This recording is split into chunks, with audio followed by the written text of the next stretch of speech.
మూడి చంద్రబాబు నాయుడు గారు, మిసెస్ గారి పేరు పుష్పలత గారు, పిల్లల పేరు మౌనిక, బాబు పేరు పుష్పంత్. వీరిది సోమవరం గ్రామము, వీరవల్లి మండలం, అన్నమయ్య డిస్ట్రిక్ట్, అంటే రాయచోటి. వీరి ఎమ్మెల్యే గారు రామప్రసాద్ రెడ్డి గారు. యాక్చువల్ గా ఆంధ్రప్రదేశ్ ముఖ్యమంత్రి చంద్రబాబు నాయుడు గారు కానీ, బాలకృష్ణ కానీ వీళ్ళందరూ వీళ్ళకి బంధువులు, అంటే ఆంధ్ర చౌదరులు వీళ్ళంతా. వీరు చేపల చెరువు బిజినెస్ చేసేవాళ్ళు.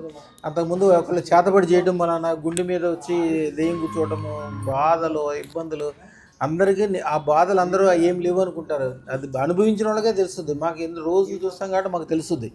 మామూలుగా అందరూ ఏమనుకుంటారంటే చేతబడి లేవు, లేకపోతే కానీ దిష్టులు లేవు, ఇబ్బందులు లేవు. ఎవరికైనా కాల్లో ఒక ఇనప మీద కూర్చుకుని సెప్టిక్ అయితేనే దాని బాధ తెలుస్తుంది. సెప్టిక్ ఆ బాధ తెలిసేవాడికే తెలుస్తుంది దాని బాధ. అలాంటి బాధలు అనిపిస్తున్నప్పుడు ఒకసారి మన దగ్గరకు వచ్చి అదృష్టపత్రం పెట్టుకున్నారు. చూపించండి సార్. 1,16,000 అదృష్టపత్రం పెట్టుకున్నాక 2 నెలల్లోగానే ఆ బాధలన్నీ తీరిపోవటము. అలాగే ఏదైతే దెయ్యం ఉందో దెయ్యం కనిపించింది దగ్గరికి, కర్ర తీసుకుని బడితో తీసుకుని ఎమ్మడిబడి తరిమేశాడు దాన్ని ఆయన. ఆ తర్వాత బాగా ఉండడం. అది ఉన్నంతసేపు ఇంట్లో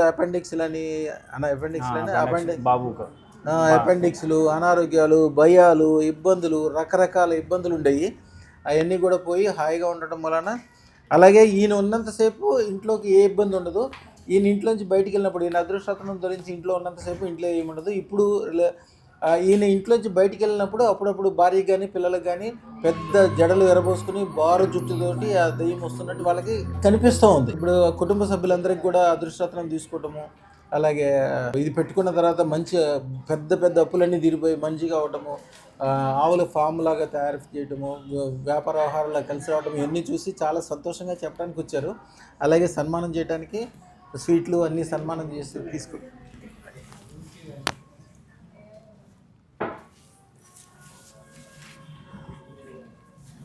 ఓం నమో ఐం హ్రీం శ్రీం క్లీం గ్లౌం సౌహ కయ్యే ఈలహ్రీం హస్తకలహ్రీం సకలహ్రీం అదృష్ట మహాలక్ష్మి సర్వ ఐశ్వర్యం ఆనంద ఆహ్లాదం మత్శీఘ్రం అత్యధిక మహద్భుత మహోత్సవ ధన భూ స్వర్ణలాభం సర్వ ఐశ్వర్యం సర్వకాల సర్వస్థితి మహదైశ్వర్య ప్రాప్తిరస్తు శుభం భూయాత్.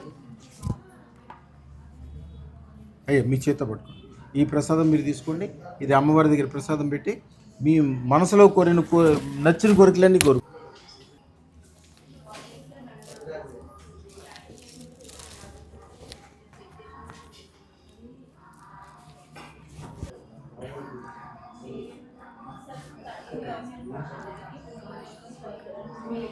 చంద్రబాబు నాయుడు గారు యాక్చువల్గా నాయుళ్ళు అంటే తూర్పుగోదావరి జిల్లాలో అదొక క్యాస్ట్ కదా. చెట్టు బజ్జీలు, నాయుళ్ళు, కాపులు. కనుదిష్టితో చూసేవాడికి కంకు దెబ్బ నొప్పి ఎట్లా తెలుస్తుంది అంటారు. కంకు దెబ్బ అంటే ఒక రాయి తీసుకుని కొడితే పైకి ఏం కనపడదు. ఆ లోపల ఎముకలు అన్ని నొప్పులతోటి దెబ్బ తగిలినోడు బాధపడతాడు.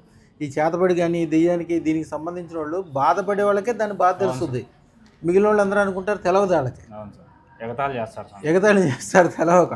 ఆ బాధపడే వాళ్ళకే తెలుస్తుంది. ఒక ఆయన ఉన్నాడు, చాలా పెద్ద మనిషి, ఫైనాన్స్ వ్యాపారం చేస్తాడు. ఆ రాష్ట్రంలోనే మంచి పేరు, ఆ జిల్లాలో అయితే ఆయనే టాపు.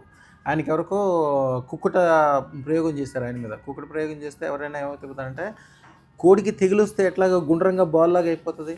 యాక్చువల్గా 6 అడుగుల మనిషి ఇంతలా ఉంటాడు. ఆ ప్రయోగం చేసిన తెల్లారే మనిషి ఇట్లాగా అయిపోయాడు. ఒక పెద్ద సైజు బాల్ ఉంటుంది చూసారు, అట్లా మొత్తం ముడుచుకుని ఇట్లా అయిపోతే అసలు అందరూ ఆశ్చర్యపోయారు. మనిషి అట్లా ఇట్లా గుండ్రంగా బాల్ లాగా అయిపోతాడని. ఇద్దరు పట్టుకుని స్కూటర్ మీద, కార్లో ఎక్కడానికి కూడా ఎక్కట్లంట, స్కూటర్ మీద ఇద్దరు పట్టుకుని అడ్డు పట్టుకుని నా దగ్గర తీసుకొచ్చారు. ఆ తర్వాత ప్రయోగానికి ఏం చేయాలో చేస్తే ఆయన తర్వాత 1-2 గంటలకు మళ్ళీ మామూలు వేయాలి. లేకపోతే అట్లా ముడుచుకునే చచ్చిపోతారు వాళ్ళు. మా వారి కూడా సన్నగా అయిపోయింది సార్, లావుగా ఉండింది, సన్నగా అయిపోయిందా. ఇక నుంచి బాగా మంచిగా అవుతుంది. ఏం చేయాలో చెప్తాను. అసలు జీవితం అద్భుతంగా అయిపోతుంది, ఇల్లు కూడా మంచిగా అయిపోతుంది. ఈ ప్రయోగాలకి చేసే వాళ్ళకి ఈజీగానే చేయటం, భరించే వాళ్ళే ఎంత బాధపడతారు. అది చేసిన కూడా ఏం బాగుపడరు, వాళ్ళకు కూడా కొన్నాళ్ళకి చెడే ఉంటుంది. ఎట్లా జరిగింది అసలు? అంతకుముందు మీకు ఎట్లా ఉండేది? మాకు చాలా ఇదిగా ఉంది సార్. అప్పుడు ఇంట్లో తట్టుకోలేకున్నాను. మా పిల్లలు అయితే ఇంట్లోనే ఒకరునే ఉంటారు. ఇప్పుడు కూడా నేను ఉంటేనే ఇంట్లో ఉంటారు. అదృష్టం మీతో ఉంది కాబట్టి మీరు ఉన్నంతసేపు వాళ్ళందరికీ సేఫ్. వాళ్ళకి మీరు ఉన్నంతసేపు భయం లేకుండా ఉంటారు. నేను లేకంటే రాత్రి పట్టుకున్నారు నన్ను, పోవద్దు అని. వీడికే పోయేస్తా అని వచ్చినా స్వామి. ఓకే, వాళ్ళందరూ కూడా ఇప్పుడు రత్నాలు ఇస్తాను, బెళ్ళ వేసేయండి, మంత్రం ఒకటి ఇస్తాను. కొద్దిగా ఇంటి చుట్టూ ఏం చేయాలా ఎన్ని చేయాలి చెప్తాను. ఇంతకుముందు అమ్మాయితో ఫోన్ చేయించినాను, ఆ పశువు జల్లి చేయండి అంటే అప్పుడు ఆ పశువు జల్లినాళ్ళు బాగానే ఉంటుంది, మళ్ళా నేను లేకుంటే జరుగుతాను సార్. అందుకని మళ్ళీ దానికి ఏం చేయాలో చెప్తాను. జీవితం అద్భుతం అయిపోద్ది. మీరు కూడా మంచి బిజినెస్ మీద దాని మీద కాన్సన్ట్రేషన్ చేయండి. మీ ఎమ్మెల్యే గారిని కలవండి, మీ చంద్రబాబు నాయుడు గారిని కలవండి. ఎందుకంటే మీరు ఒక ఇండస్ట్రీ పెట్టి ఒక 1000 మందిని బతికించగలిగే పొజిషన్ ఉంది మీకు ఇప్పుడు. మంచి మీదే గవర్నమెంట్ నడుస్తుంది, మీదే వ్యవహారం నడుస్తుంది. అందరినీ కలుపుకోండి, చక్కగా మంచిగా వేయండి. అదృష్టం పెట్టుకున్నాక మట్టి కూడా బంగారం అవుతుంది. మీరు 100 వ్యాపారాలు చేయండి, 100 వ్యాపారాలు సక్సెస్ ఉంటాయి. రిస్క్ వ్యాపారం జోలికి వెళ్ళొద్దు. రిస్క్ వ్యాపారం ఏదైనా పొరపాటు నష్టం అవుద్ది అనుకుంటే దాని జోలికి వెళ్ళొద్దు. రూపాయి పెడితే 100 రూపాయలు, 1000 రూపాయలు, కోటి రూపాయలు ఏమొస్తాయో దానికి వెళ్ళండి. ఇంకేమేమి జరిగింది స్వామి? అదృష్టం పెట్టుకున్నాక మీకు ఏమేమి జరిగింది? మీరు కళ్ళలో వచ్చి ఆశీర్వదించినారు. నేను కళ్ళలో వచ్చి ఆశీర్వదించాను. ఇప్పుడు పెట్టుకున్న ఒక 4 నెలలకు స్వామి. Okay okay. భూమి కొద్దిగా పెండింగ్ ఉండదని పూజ చేసిన. ఓకే. భూమి లేకపోయి మీరు చెప్పినట్టుగా విజ్ఞాసి పెట్టి, అమ్మ నువ్వు భూమి పెండింగ్ లేకుండా చేసుకో అని చెప్పింది స్వామి. ఓకే. అవి పెండింగ్లు కుదరలేదు స్వామి. ఓకే. మా తాతగారు మీ భూమి పెండింగ్లు కూడా మీరు పూజ చేసుకున్నారు కాబట్టి అయిపోతుంది. దానికి ఇంకేం చేయాలో కూడా చెప్తాను. దాని ద్వారా ఎక్కువ లాభం వచ్చే పనులు. యాక్చువల్గా నా దగ్గరికి వచ్చాక భూములు, బంగారాలు ప్రతి సంవత్సరం కొంటనే ఉండాలి. అమ్మటం అనేది అసలు మర్చిపోండి. అమ్మటం కాదు, ప్రతి సంవత్సరం భూములు కొనాలి, బంగారాలు కొనాలి. పిల్లల వ్యవహారము రోజు పెరుగుదల, గొప్పతనం అద్భుతం అయిపోవాలి. అమ్మవారు నేను ఇప్పుడు ఇచ్చే మంత్రానికి భద్రకాళి అమ్మవారు 100 సింహం తలలతోటి మీ చుట్టూతా, మీ ఇంటి చుట్టూతా, మీ బంధువుల చుట్టూతా, మీకు సంబంధించిన ఈ చిన్నప్పుడు ఎప్పుడో ఫ్రెండ్ ఒక బిస్కెట్ పెట్టి ఉండొచ్చు, మీ అన్నగారు ఎప్పుడో భోజనం పెట్టి ఉండొచ్చు, మీ అన్నదమ్ములు ఎవరో ఎప్పుడో భుజం మీద చేసి మంచిగా మాట్లాడి ఉండొచ్చు, ధైర్యం చెప్పి ఉండొచ్చు. వాళ్ళందరినీ కూడా అమ్మవారు అంటే మీకు సంబంధించిన వాళ్ళని, మీరు ఇష్టపడే వాళ్ళని, మీకు ఇష్టపడే వాళ్ళని, వీళ్ళందరినీ కూడా అమ్మవారు ఈ రోజు నుంచి కాపాడుతుంది. మట్టి పట్టుకుంటే బంగారం అవుతుంటుంది. చెడు అనేది లేకుండా అమ్మవారిదే మంత్రం ఇచ్చింది స్వామి. ఓం నమో క్లీం క్లీం భద్రకాళి శ్రీం శ్రీం మహాలక్ష్మి గ్లాం గ్లాం గ్లాం లక్ష్మీ గణపతి ఓం సర్వైశ్వర్యం ఆనందం ఆహ్లాదం సర్వజనోత్సవం సరస్వారోగ్యం మహాత్యధిక మహాదిప్త సరదానం భూషణలాభం తక్షణ దయ రైస్ మంత్రం డైలీ చదువుతా స్వామి. Okay okay. తేడా తెలిసిపోయిందా? అద్భుతాలు దొరుకుతాయి. రాత్రిపూట ఏదన్నా అనుకుని అమ్మవారికి ప్రసాదం పెట్టి రోడ్డు మీద నడుచుకుంటూ వెళ్ళిపోండి. దానికి ఇంకా వేరే చిన్న మంత్రం కొట్టిస్తాను. ఎక్కడ చూసినా డబ్బులే ఉంటాయి, ఎక్కడ చూసినా వ్యాపార వ్యవహారాలు, ఎక్కడ చూసినా అద్భుతాలు జరుగుతూ ఉంటాయి. రోజు బంగారాలు, అద్భుతాలు, మంచి మంచి విషయాలు జరుగుతాయి. ఫోటో కూడా ఇంట్లో పెట్టినా స్వామి. దీంట్లో మీ పూజ గదిలో నా ఫోటో పెట్టారా? అమ్మవారిది కాల్ ఐడి పెట్టుకున్నా. రైట్. మీకు ఇది ఉన్నంత కాలం మీకు అసలు వెనక్కి తిరిగి చూసేదే లేదు. అందరూ నా ఫోటో పెట్టుకున్నాను అనుకుంటారు. కాదు, ఇది పూజ కదా ఇది. అందరూ నా ఫోటో పెట్టుకున్నాను అనుకుంటారు. నా ఫోటో కాదు మీరు పెట్టుకున్నది. నాకు అమ్మవారు ఉపవాసం ఉంటుంది కాబట్టి అమ్మవారు వచ్చి డైరెక్ట్గా పనిచేస్తాను అనమాట. మీకు అక్కడ 100 సింహంతలతో ఆవిడ కాపాడుతూ ఉంటుంది. అప్పులు పోయి పెద్ద అప్పులు తీరిపోయినాయా? పెద్ద అప్పు తీరిపోయింది సార్. ఓహో, ఇదేనా ఫోటో?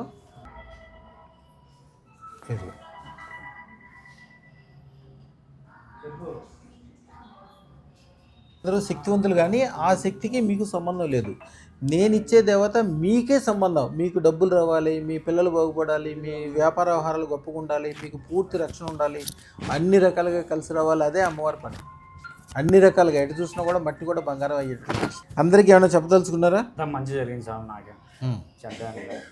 అదే రాబోయే సంవత్సరంలో అందరిలాగా 100 కోట్లు కాకుండా మీరు 1000 కోట్లకి పెట్టండి. ఎందుకంటే మీ రాజకీయంగా కానీ మీ చంద్రబాబు నాయుడు గారు రెగ్యులర్గా కలవండి. అప్పు తీర్చలేను అనుకున్నా సార్. అప్పుడు వచ్చినప్పుడు ఫస్ట్ అప్పు తీర్చలేను అనుకున్నారు. అప్పు తీర్చలేను అనుకున్నా, తీర్చినా సార్. అప్పుది ఏముంది స్వామి, చిన్న చిన్న విషయాలు. మీరు చూడండి, రాబోయే కాలం ఎట్లా ఉంటుందంటే 100 మంది మీకు చేతి కింద బతుకుతారు. వాళ్ళ మధ్యాహ్నం అన్నం తినేటప్పుడు ఆ సార్ దగ్గర మూన్నాం కాబట్టి మేము ఇంత మంచిగా ఉన్నాం అనుకుంటారు. అట్లా మంచిగా అవుతుంది. కొద్దిగా పెద్ద పనులను, పెద్ద వ్యవహారాన్ని కూడా మొదలుపెట్టి. ఇప్పుడు రాయచోటి అంటే ఎక్కడిది? కడప డిస్ట్రిక్ట్. అంటే మీరు 1000 కిలోమీటర్లు రానుపోను. మీకు 1000 కిలోమీటర్లు ప్రయాణం చేసి వచ్చారు. ఊరికి శుభవార్త చెప్దాము, ఆ కుటుంబ సభ్యులకి అదృష్టం తీసుకెళ్దామని. అయ్యా అవును సార్. చాలా మంచి జరుగుతాయి, ఏ ఇబ్బంది లేదు. అన్నీ ఏం చేయాలి ఎట్లా చేయాలో చెప్తాను స్వామి. మీరు 1 నెల రోజుల్లోనో 2 నెలల్లోనో చంద్రబాబు నాయుడు తోటి ఫోటో దిగి నాకు పంపించాలి. మీ ఊర్లో మంచి పెద్ద ఫ్యాక్టరీ ఒకటి ప్లాన్ చేసుకోండి మంచి వాళ్ళతో కలిసి. ఇప్పుడు ఆయన కూడా మంచి ఊపిలో ఉన్నాడు కాబట్టి బాగా అందరికీ డెవలప్మెంట్ చేద్దాం అనుకుంటున్నారు. ఆయన లాస్ట్ పెద్ద వయసులో ఉన్నారు, అందరికీ ఉపకారం చేద్దాం అనుకుంటున్నారు. మీ బంధువు కూడా కాబట్టి వెళ్ళి కూర్చోండి. 1, 2 సార్లు 3 సార్లు. ఇప్పుడు ఇంటి దగ్గర ఎప్పుడు పనులు ఉండయి, అవన్నీ కూడా పెద్ద పనులు, పెద్ద వ్యవహారం. ఒక్కసారి కనుక సెటిల్ అయిందంటే రాబోయే 100 తరాలు కూడా బ్రహ్మాండంగా బతుకుతారు. వెళ్ళి 4 రోజులు కూర్చోండి. రాత్రిపూట మంత్రం చదువుకుని అమ్మవారికి చెప్పుకొని నాకు ఎట్లా కావాలి 1000 కోట్లు సంపాదించే మార్గం నాకు చూపిస్తే తల్లి నేను వెళ్తున్నాను, కూర్చోండి 1-2 సార్లు వెళ్ళండి, వెళ్ళి కూర్చుని ఏదైనా పని మంచిది ఫైనలైజ్ చేసుకుని రండి. మంచి ఫోటో పెట్టండి నాకు ఆయనతో దిగి. సరే. శుభం బియాద్, శుభం బియాద్, శుభం బియాద్.